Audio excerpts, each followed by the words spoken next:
नमस्ते और the deep dive में आपका स्वागत है। आज हम एक ऐसी घटना पर बात कर रहे हैं जिसने शायद दक्षिण एशिया के सुरक्षा माहौल को हमेशा के लिए बदल दिया। मेरा मतलब है 22 अप्रैल 2025 का पहलगाम आतंकी हमला और फिर उसके बाद भारत की जो जवाबी कार्रवाई हुई, ऑपरेशन सिंदूर। जी हाँ। पहलगाम में जो हुआ वो बहुत ही भयानक था। मतलब 26 हिंदू पर्यटकों को सिर्फ उनकी धार्मिक पहचान के आधार पर अलग करके बेरहमी से मार दिया गया। इस एक घटना ने ना पूरे देश में एक जबरदस्त गुस्सा भर दिया था और सरकार पर बहुत भारी दबाव था कि कुछ किया जाए। बिल्कुल, और वो दबाव और साथ ही एक बदली हुई रणनीतिक सोच, उसी का नतीजा था ऑपरेशन सिंदूर। जब ये 7 मई 2025 की आधी रात को लॉन्च हुआ तो ये सिर्फ एक बदला लेने की कार्रवाई नहीं थी। अच्छा। नहीं, ये असल में पाकिस्तान के साथ भारत के जो दशकों पुराने नियम थे ना उलझने के, जिन्हें रूल्स ऑफ एंगेजमेंट कहते हैं, उनमें एक बहुत बड़ा एक बुनियादी बदलाव था। तो आज हम इसी ऑपरेशन की तहों में उतरेंगे, है ना। हमारे पास इस पर एक काफी विस्तृत विश्लेषण है और हम कोशिश करेंगे उसी के आधार पर समझने की कि भाई ये ऑपरेशन क्यों हुआ, कैसे इसे अंजाम दिया गया, दुनिया भर से क्या प्रतिक्रिया आई, भारत को क्या मिला, क्या हासिल हुआ और क्या कुछ कमियां भी रहीं या कुछ मौके छूट गए। हाँ, जरूर।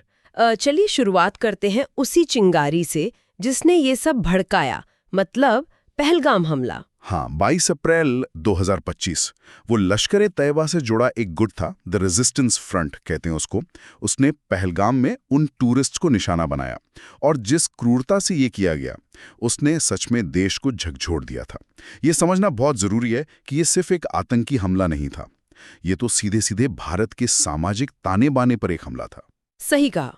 और इसी वजह से सरकार पर वो अभूतपूर्व दबाव बना कि कुछ ऐसा करो जो पहले नहीं हुआ। और देखिए, ये सिर्फ एक जज्बाती प्रतिक्रिया का मामला नहीं था। इस कार्रवाई के पीछे ना ठोस इंटेलिजेंस थी। कई भारतीय एजेंसियों ने मिलकर ये पक्का किया था कि एलओसी के पार और पाकिस्तान के अंदरूनी इलाकों में कम से कम 9 एक्टिव आतंकी कैंप चल रहे हैं। 9 कैंप? जी हाँ, 9। और ये सिर्फ कोई छोटे मोटे अड्डे नहीं थे। इन्हें पाकिस्तान की जो डीप स्टेट है, मतलब वहाँ की सेना और खुफिया एजेंसियों के अंदर जो ताकतवर गैर सरकारी सत्ता केंद्र हैं, उनका खुला सपोर्ट हासिल था। तो ये पैटर्न कोई नया नहीं था, मतलब ये पहले भी होता रहा है? नहीं, बिल्कुल नया नहीं था। याद कीजिए 2002 में अमेरिकी पत्रकार डैनियल पर्ल का अपहरण और फिर उनकी कितनी नृशंस हत्या हुई थी। वो भी तो इसी पाकिस्तानी डीप स्टेट की सरपरस्ती में जो आतंकवाद पल रहा था, उसी का एक घिनौना चेहरा था। हाँ, वो तो याद है। तो पैटर्न तब भी साफ था, लेकिन शायद उस वक्त ना पश्चिमी दुनिया को, खासकर वहां की मीडिया और मानवाधिकार समूहों को, ये ठीक से समझाने का मौका शायद पूरी तरह इस्तेमाल नहीं किया गया कि ये घटनाएं अलग अलग नहीं है, बल्कि एक सोची समझी राज्य समर्थित नीति का हिस्सा है। उस समय इस घटना को, मतलब डैनियल पर्ल वाले मामले को, पाकिस्तान पर अंतर्राष्ट्रीय दबाव बनाने के लिए शायद और असरदार तरीके से इस्तेमाल किया जा सकता था। एक चुका हुआ अवसर कह सकते हैं। बिल्कुल। तो ठीक है, खुफिया जानकारी पुख्ता थी, देश में गुस्सा और दबाव चरम पर था और शायद पहले के चुके हुए मौकों से कुछ सबक भी लिया गया था। तो अब बात करते हैं कि ऑपरेशन हुआ कैसे।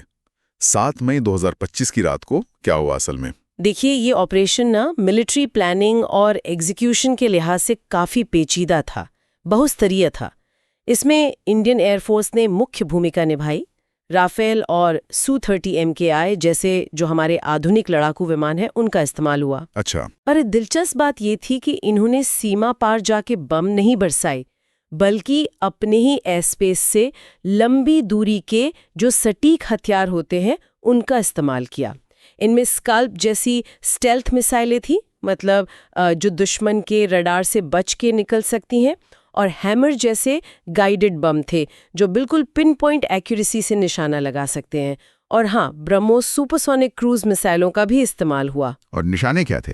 क्या सिर्फ वो आतंकी कैंप जिनकी बात आपने की? निशाने सिर्फ वो अस्थायी कैंप नहीं थे, बल्कि आतंकी संगठनों का पूरा जो इंफ्रास्ट्रक्चर था, वो निशाने पर था। जैसे लश्कर-ए-तैयबा और जैश-ए-मोहम्मद जैसे गुटों के हेडक्वार्टर्स, उनके कमांड सेंटर्स, वो लॉन्च पैड जहां से आतंकियों को भारत भेजा जाता था, हथियारों के गोदाम और ट्रेनिंग की जगह, इन सब को निशाना बनाया गया। अच्छा, मतलब काफी व्यापक था ये। हाँ। और ये सिर्फ हवाई हमला नहीं था। अरब सागर में इंडियन नेवी ने पाकिस्तानी बंदरगाहों की तरफ एक तरह की कह सकते हैं ना नाकेबंदी कर दी, ताकि समुंदर के रास्ते कोई जवाबी कार्रवाई या घुसपैठ ना हो पाए। और जमीन पर बॉर्डर पर बीएसएफ यानी सीमा सुरक्षा बल ने घुसपैठ रोकने के लिए चौकसी बहुत ज्यादा बढ़ा दी थी। ये सच में एक कोऑर्डिनेटेड ट्राई सर्विस ऑपरेशन था। आर्मी, एयरफोर्स, नेवी सब शामिल थे। आपने लंबी दूरी के हथियारों और सटीकता की बात की, तो क्या इसने भारत की जो तकनीकी बढ़त है उसे भी साबित किया? हाँ, निश्चित रूप से। अगर हम इसे बड़ी तस्वीर में देखें तो ये ऑपरेशन भारत की टेक्नोलॉजिकल सुपेरियॉरिटी का एक प्रदर्शन था। खास तौर पर भारत की जो इलेक्ट्रॉनिक वॉरफेयर कैपेबिलिटी है, मतलब दुश्मन के रेडार, कम्युनिकेशन और मिसाइल गाइडेंस सिस्टम को जैम करने या धोखा देने की तकनीक, उसने पाकिस्तानी जवाबी हमलों को काफी हद तक नाकाम कर दिया। अच्छा। साथ ही भारत का जो इंटीग्रेटेड एयर डिफेंस सिस्टम है, जिसमें अलग अलग तरह के रडार और मिसाइलें शामिल हैं, उसने पाकिस्तानी ड्रोन्स और मिसाइलों को हवा में ही मार गिराया। मैंने सुना था कि पाकिस्तान के कुछ नए चीनी हथियार भी इस दौरान उतने कारगर नहीं रहे। हाँ, जो विश्लेषण सामने आया है वो यही बताता है। पाकिस्तान ने हाल ही में चीन से HQ-9 air defence missile system और J-10C लड़ाकू विमान खरीदे थे। उम्मीद तो यही थी कि ये भारत को कड़ी टक्कर देंगे, लेकिन ऑपरेशन सिंदूर के दौरान ये सिस्टम्स भारतीय इलेक्ट्रॉनिक काउंटर मेजर्स और हमलों के सामने उतने प्रभावी साबित नहीं हुए जितना उनका दावा किया गया था। ये पाकिस्तान के लिए यकीनन एक बड़ा झटका था और इसने उनकी जो रक्षा तैयारी थी उस पर भी सवाल खड़े किए। ये तो हुई तकनीक और हथियारों की बात, लेकिन क्या इस ऑपरेशन ने भारत की सोच या रणनीति में भी कोई बड़ा बदलाव दिखाया? हाँ, और शायद ये सबसे महत्वपूर्ण पहलू है। इस ऑपरेशन ने ना भारत के स्ट्रेटेजिक सिद्धांत में एक बड़े बदलाव को औपचारिक रूप दिया। इसे प्रोएक्टिव डेटरेंस कहा जा सकता है। प्रोएक्टिव डेटरेंस, इसका मतलब क्या हुआ?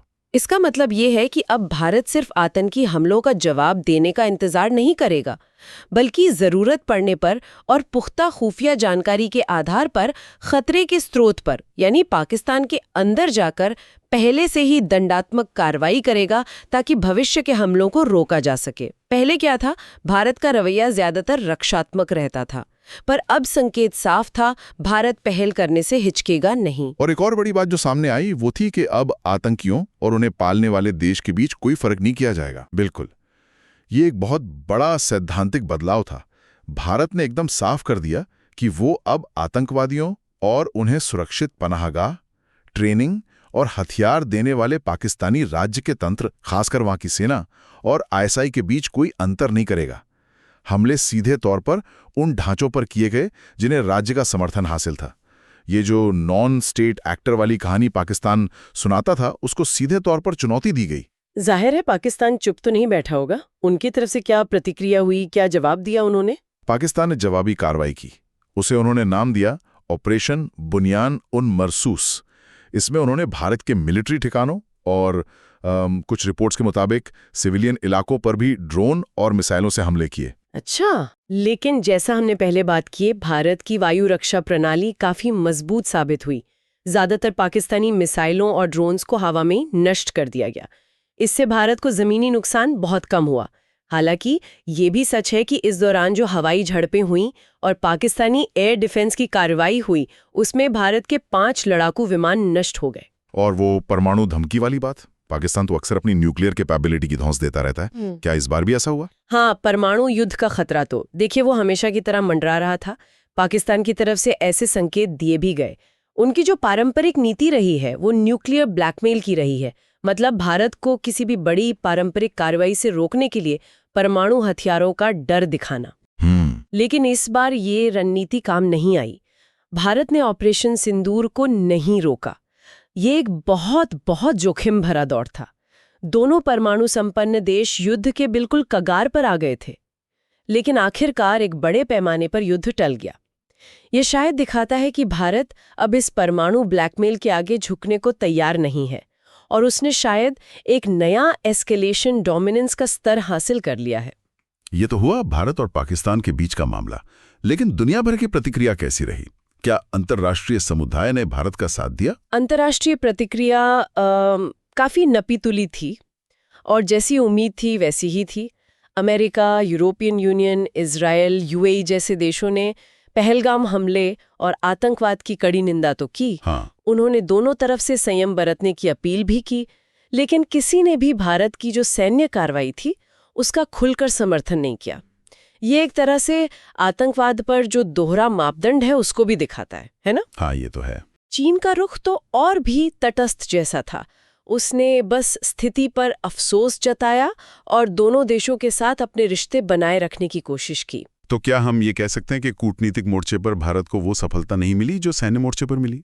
यहाँ एक दिलचस्प विरोधाभास नजर आता है। बिल्कुल, सैन्य रूप से ऑपरेशन सफल रहा, इसमें कोई शक नहीं, लेकिन कूटनीतिक और जिसे कहते हैं सूचना युद्ध, इंफॉर्मेशन वॉरफेयर, उस मैदान में भारत शायद उतना प्रभावी नहीं रहा। अच्छा, कैसे?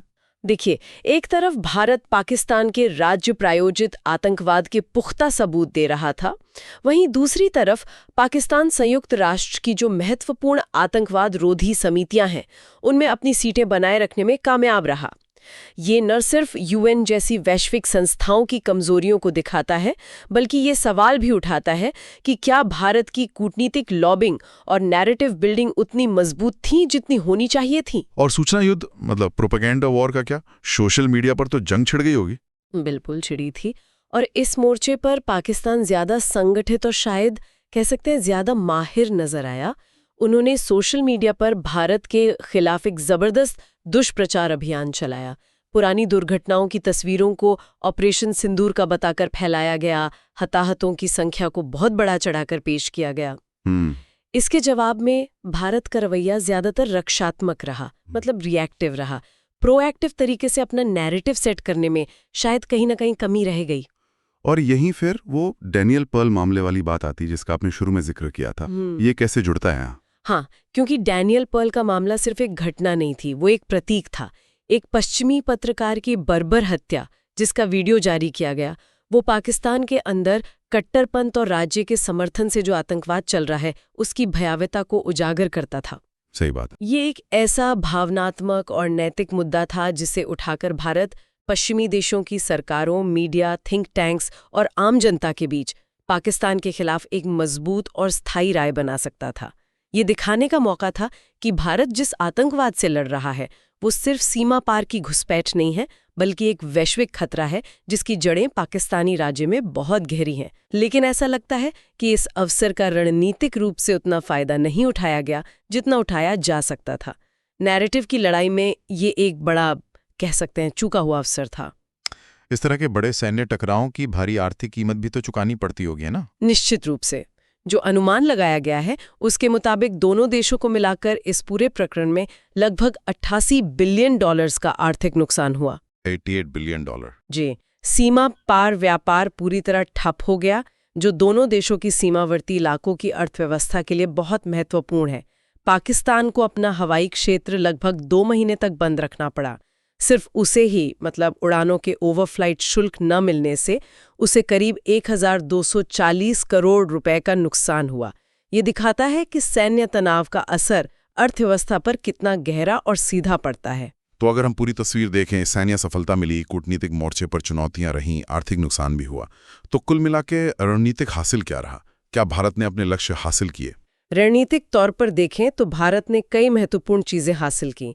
पहली, उसने कन्वेंशनल डेटरेंस यानी पारंपरिक युद्ध से रोकने की जो क्षमता है उसे फिर से स्थापित किया, वो भी परमाणु युद्ध के खतरे के नीचे। उसने दिखाया कि वो पाकिस्तान के अंदर जाकर हमला कर सकता है और पाकिस्तान उसे रोक नहीं पाएगा, नहीं परमाणु धमकी से डरा पाएगा। दूसरी, भारत ने अपनी हाइब्रिड युद्ध क्षमता का प्रदर्शन किया, मतलब जमीन, हवा, समंदर के साथ साथ साइबर स्पेस और सूचना के क्षेत्र में भी एक साथ प्रभावी ढंग से लड़ने की काबिलियत। ये भविष्य की युद्धों का संकेत है।